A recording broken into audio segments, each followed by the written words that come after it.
नमस्कार दोस्तों। तो क्या इस बार नरेंद्र मोदी को संगम स्नान दिल्ली में जीत दिलाएगा? क्या नरेंद्र मोदी फिर से यह कहेंगे कि मां गंगा ने मुझे बुलाया है? क्या नरेंद्र मोदी को अब वहां के सफाई कर्मी नहीं पकड़ेंगे कि साहेब वायदा कर गए थे, क्या हुआ, कभी पूरा होगा क्या? और उधर दिल्ली में क्या अरविंद केजरीवाल को यमुना जीत दिलाएगी कि उसी यमुना में कपड़े धुलने वाले धोबी जीत दिलाएंगे कि ग्रंथी और पुजारी जीत दिलाएंगे? उन्हें कौन जीत दिलाएगा?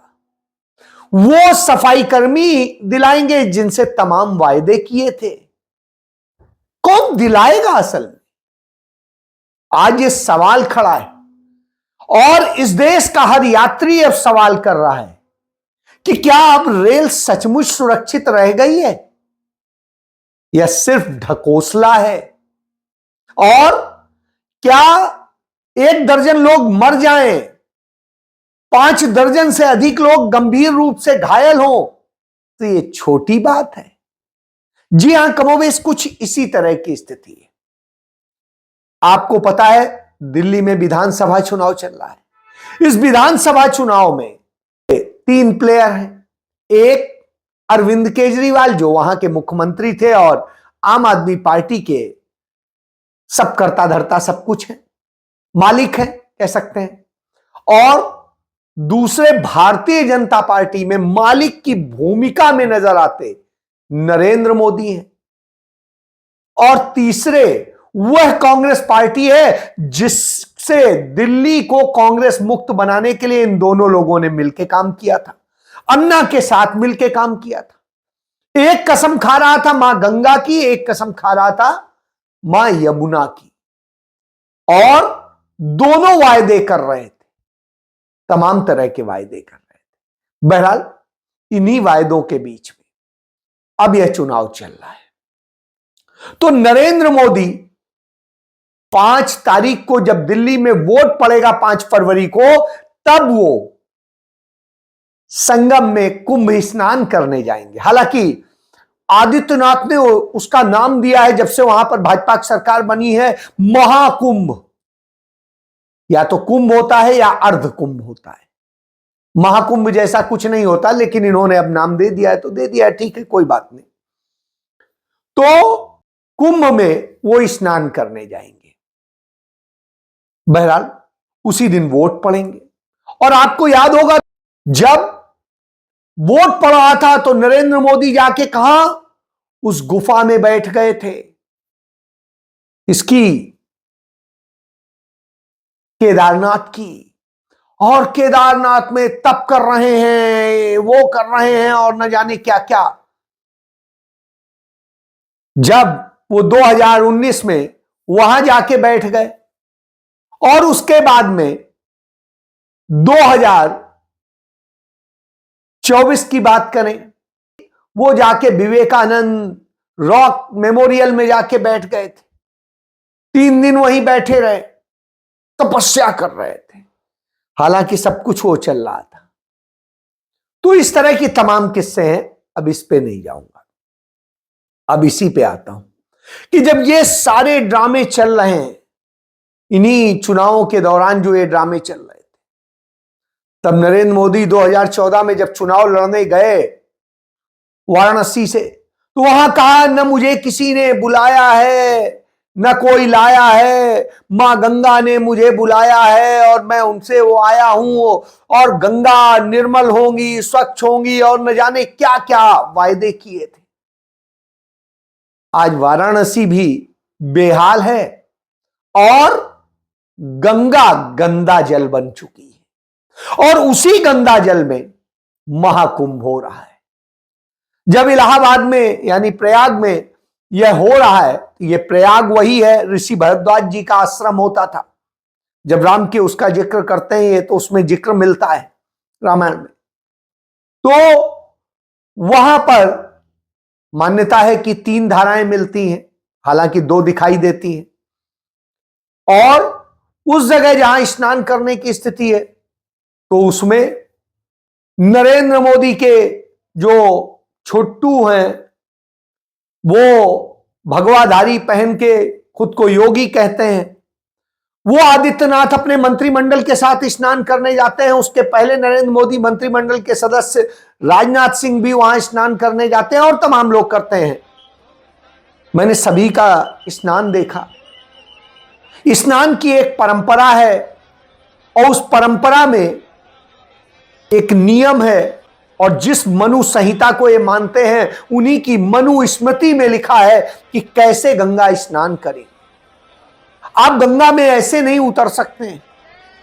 उसके लिए आपको पहले उनको प्रणाम करना होगा, उसके बाद में आप उनके जल को प्रणाम करेंगे, फिर आप उसमें उतरेंगे और मंत्र पढ़ते हुए उसमें स्नान करेंगे।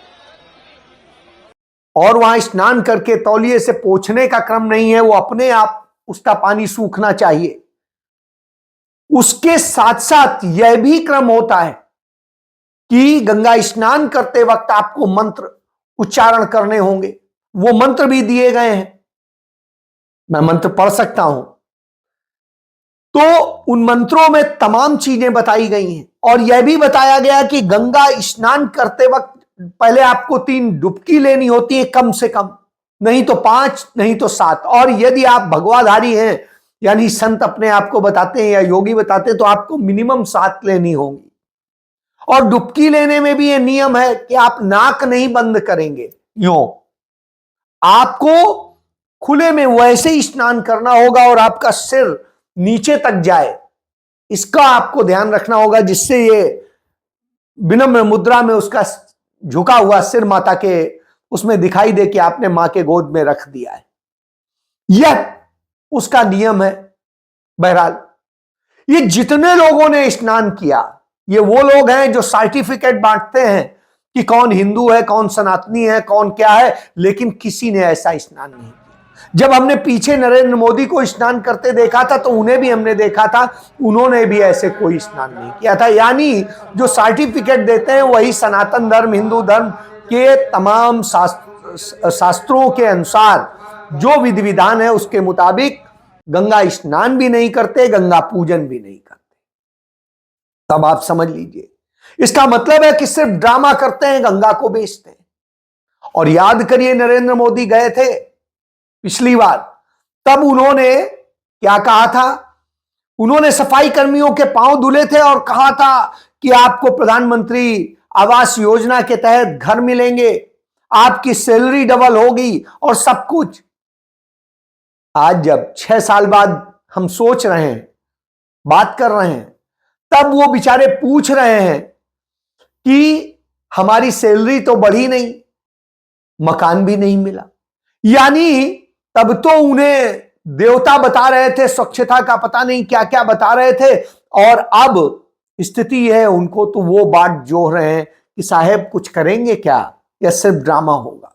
प्रधानमंत्री नरेंद्र मोदी, और ये तस्वीरें हम आपको दिखा रहे हैं, सफाई कर्मचारियों से मुलाकात कर न सिर्फ उनकी तारीफ की बल्कि स्वच्छता को लेकर किए गए उनके कामों की भी खूब सराहना की है नरेंद्र मोदी ने। चारी के तौर पर तैनात हैं, इनसे बात करेंगे। 2019 में प्रधानमंत्री नरेंद्र मोदी ने जो पैर धोए थे आप लोगों के, उसके बाद बड़ी चर्चा हुई थी उस जो भी कुछ हुआ उस पूरे घटनाक्रम की, और उसके बाद से जानना चाह रहे हैं कि 5 साल में आपके जीवन में कुछ बदलाव आया, सरकार की ओर से आपसे दोबारा संपर्क किया गया, आप लोगों की सुविधाएं बढ़ाई गई, या किसी तरह से आपका जीवन बदला? मेरा नाम ज्योति मेहतर है और मैं प्रयागराज में सफाई कर्मी हूँ और मैं प्रयागराज में झोपड़पट्टी में किराए के मकान से रहती हूँ। अच्छा। और मोदी जी हमारा सम्मान किए, हम भी दिल से धन्यवाद करते हैं, सम्मान करते हैं। हाँ। और हम भी मोदी जी से मिलना चाहते हैं। हाँ। कहना चाहते हैं कि मोदी जी हमारे जीवन में बदलाव होना चाहिए, हमारे लिए सरकारी योजनाएं का लाभ होना चाहिए, हमारा पेमेंट बढ़े ताकि हम अपने बच्चे को पढ़ा लिखा सकें, अपना जीवन बेहतर बना सकें। और 2019 में प्रधानमंत्री आपसे मिले, वो तजुर्बा कैसा था? उसके बाद से लेके अभी तक जिंदगी में कुछ बदलाव आया आपके? कुछ 5 साल में बाबूजी हमको 1 रुपए में चमन्नी बदलाव नहीं आया, चमन्नी नहीं बदलाव। हाँ। ठीक है, हम कई बार कोशिश किया मिलने को, हमको मिलाया नहीं गया। हाँ। हमारे 12 लोग खाली निकाले गए हैं क्योंकि हमने हड़ताल किया था कि हमारा पैसा मिलना चाहिए। हमारा पैसा नहीं मिला, आज तक हमको कॉलोनी नहीं मिली, आज तक हमारे बच्चे जो है जो निकले हैं उन भर्ती नहीं हुए। हमारे बच्चे हम सोच रहे हैं कि लग जाएं, हमारा पैसा बढ़ना चाहिए ना। हमें परमानेंट कहे तो कम से कम 18-20 हज़ार हमें तनख्वाह मिले तो कम हम अपने लड़का पढ़ा तो यहाँ ये जो झोपड़ी है इसमें आप रहते हैं? हाँ। प्रयागराज कुंभ जहाँ पर महाकुंभ जो होने वाला है वहाँ पर उसके पीछे के एरिया में लोग झोपड़ी लगाकर यहाँ पर रहते हैं। जंगल में पड़े हैं, जंगल में। इन सफाई कर्मचारियों का कहना है इन्हें सरकारी योजनाओं का लाभ भी अभी तक नहीं मिला, जबकि कई जगह इन्होंने अप्लाई भी किया। उधर इसी तरीके से आपको याद होगा दिल्ली में अरविंद केजरीवाल बोले थे मां यमुना, और वहां वायदा किया था कि यमुना साफ हो जाएंगी। होते होते 11 साल हो गए, यमुना साफ नहीं हुई। अब उनसे जब पूछा गया कि यमुना साफ नहीं, तो कहते हैं कि यमुना के सफाई से वोट नहीं मिलता है। इतनी अब मुझे भी राजनीति आने लगी। मैं अब थोड़ी बहुत पॉलिटिक्स तो समझने लगा हूँ। हाँ। यमुना पे वोट नहीं मिलेंगे। अच्छा, ये तो साफ साफ पलटी मार गए। कभी यमुना को साफ करने का वादा किया था, जब यमुना साफ नहीं हुई तो कह रहे हैं यमुना पर वोट नहीं मिलेंगे। जनता अब इनको समझ चुकी है। जैसे अभी कोई कह रहा था यमुना साफ नहीं की, मैंने 2025 तक का टाइम मांगा है, 25 तक ना करूं तो मेरे को वोट मत देना। इसी तरह से 5 साल का टाइम चाहिए, 5 साल के लिए। हम लोग 5 साल में ना करें, अगली बार वोट मत देना। हम ये प्ले करेंगे 2024 में कि 2025 में कि अरविंद केजरीवाल ने गोवा में कहा है कि if I don't clean up the Yamuna. Goa में नहीं कहा, मैंने 10 बार दिल्ली में भी कहा है। आप मेरी दिल्ली की बातें नहीं सुनते। मैंने 10 बार दिल्ली में बोला है कि अगर मैं 2025 तक यमुना साफ मत करूं, अगली बार मेरे को वोट मत देना। पर अरविंद, ये आपने 2015 में भी बोला। इसलिए मतलब मायने नहीं रखता है। तो यानी यमुना का कोई मतलब नहीं है।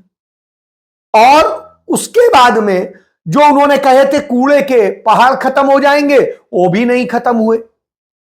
उन्होंने कहा था सफाई कर्मियों को किट मिलेंगी, उनको तमाम सुविधाएं मिलेंगी, उनको बीमा मिलेगा, इंश्योरेंस होगा उनका। उसके अलावा उन्हें जो है जो भी कोई सफाई करते डेथ होगी तो उसे 50 लाख रुपया मिला करेगा।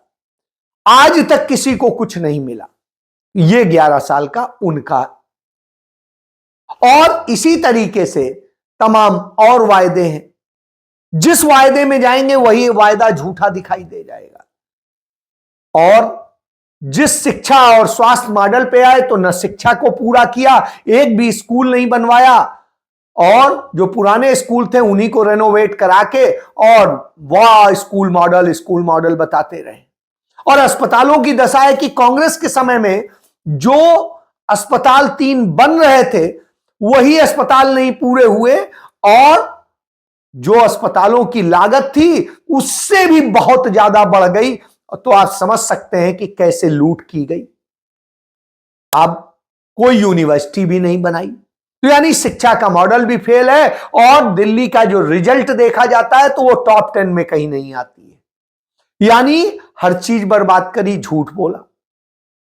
सफाई कर्मियों को घर देने की बात कही थी, तो जो कांग्रेस ने 52,000 से अधिक घर बनवाए थे, उनके लिए फ्लैट बनवाए थे, जिनमें 35,000 बन चुके थे, बाकी निर्माणाधीन थे, वो भी उन्हें नहीं दिए। तो अब आप समझ सकते हैं वो भी उस इंतजार में। जिन्होंने मुख्यमंत्री और अपनी पार्टी इस बात पे बनाई थी कि वो भ्रष्टाचार के खिलाफ लड़ेंगे। पार्टी इसलिए बनाई थी कि भ्रष्टाचार को उजागर करेंगे, और उस जमाने में सीएजी की रिपोर्ट्स के आधार के ऊपर कांग्रेस पार्टी के ऊपर भ्रष्टाचार के आरोप लगाते थे।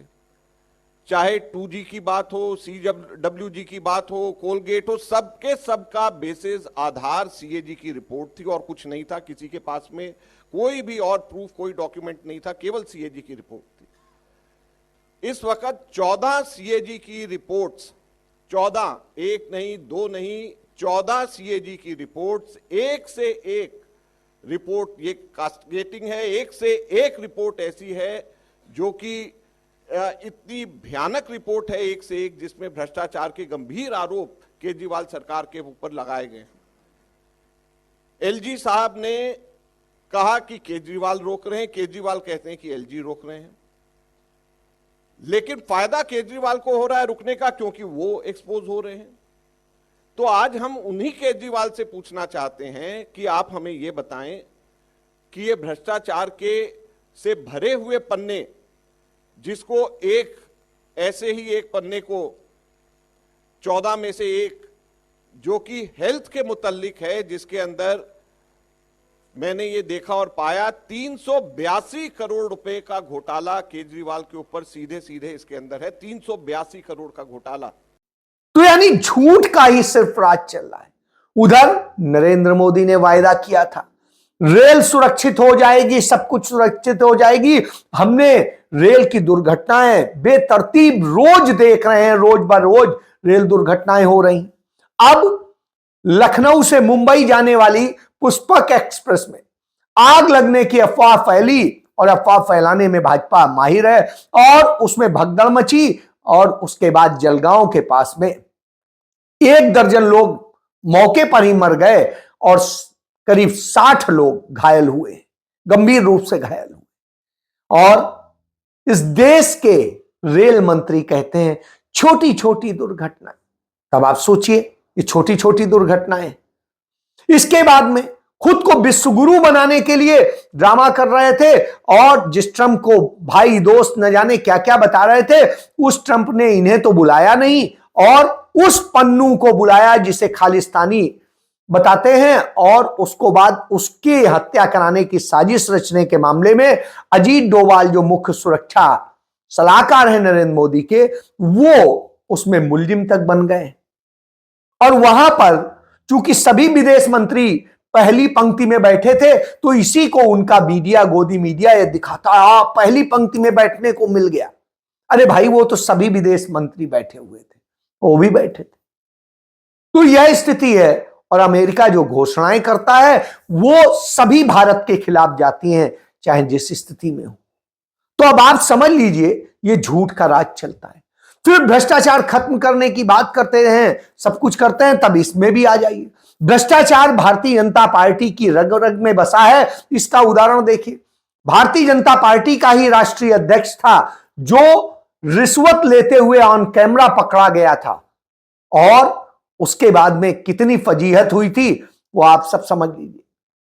इसके बाद भारतीय जनता पार्टी के ही मुख्यमंत्री मदन लाल खुराना हुआ करते थे, जिन्होंने 1984 के दंगों के जो 43 FIR थी, जिनमें RSS के लोग मुलजिम थे, जिन्होंने कत्लेआम किया था, उनके खिलाफ मुकदमे वापस ले लेते हैं।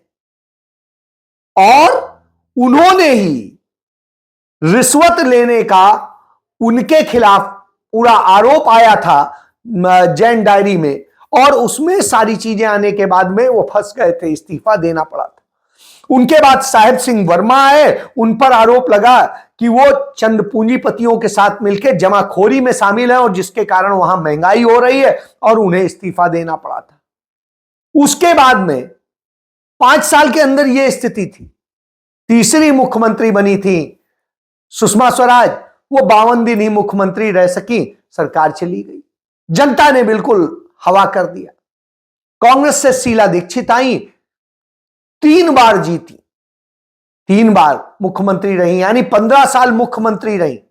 और 15 साल मुख्यमंत्री रहने के बाद अरविंद केजरीवाल आए, जो ये झूठे वायदे कर करके आए और ये किए। तो इससे आप समझ लीजिए कि आपको झूठ के साथ खड़ा होना है, आपको सच के साथ खड़ा होना है, आपको उनके साथ खड़ा होना है जो फर्जी सनातनी बनते हैं, चाहे मोदी हो चाहे अरविंद केजरीवाल हो। और दोनों ही अल्पसंख्यकों के विरोधी हैं, दोनों ही दलितों के विरोधी हैं, और यह हमने देख लिया है हर जगह।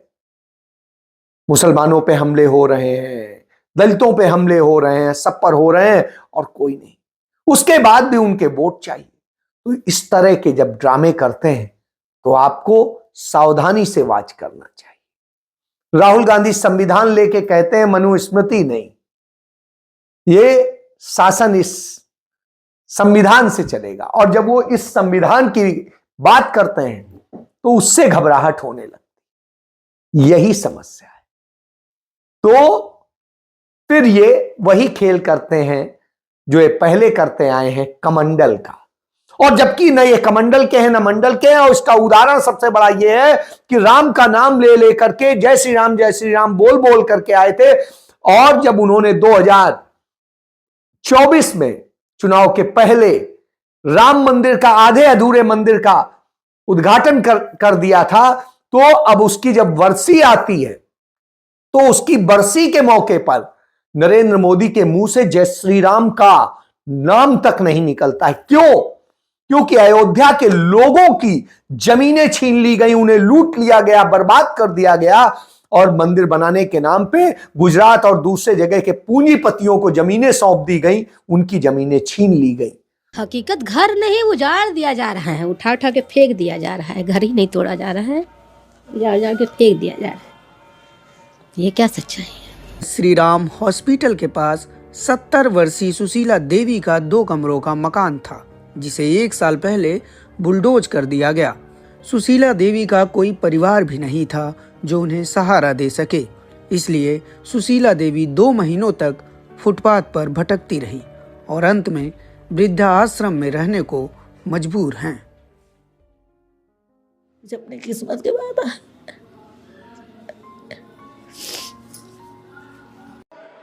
अयोध्या ने मैसेज दिया और मैंने इनसे पूछा कि हुआ क्या। उन्होंने कहा, राहुल जी, अयोध्या में एयरपोर्ट बना, अयोध्या की जनता से जमीन छीनी गई और आज तक उन्हें मुआवजा नहीं मिला है। उन्होंने कहा, सही बात, उन्होंने कहा कि अयोध्या में जो भी छोटे छोटे दुकानदार थे, जो भी छोटी छोटी बिल्डिंग्स थी, उन सारों को तोड़कर गिरा दिया गया और उन लोगों को सड़क पर कर दिया गया। इन्होंने यह भी कहा कि अयोध्या के इनॉग्रेशन में अयोध्या की जनता को बहुत दुख हुआ, क्योंकि इनॉग्रेशन में अदानी जी थे, अंबानी जी थे, मगर अयोध्या का कोई नहीं था। जो भगवान राम के पुर के वासी, भगवान राम कहते हैं कि हमें इनसे प्यारा कोई नहीं, और जब भगवान कहते हैं कि हमें अयोध्या वासियों से प्यारा कोई नहीं है, उन अयोध्या वासियों के हक छीन लिए, तो अयोध्या वासियों ने और राम ने मोदी की पार्टी को और मोदी को अयोध्या में हरा दिया। इसलिए अब जय श्री राम नहीं निकल रहा है मोदी के मुंह से। तो यह इनका सनातन है, यानी इनका सनातन और हिंदू धर्म यह है, झूठ का है, नफरत का है और चुनाव सत्ता के सुख का है। यह सत्य है। जय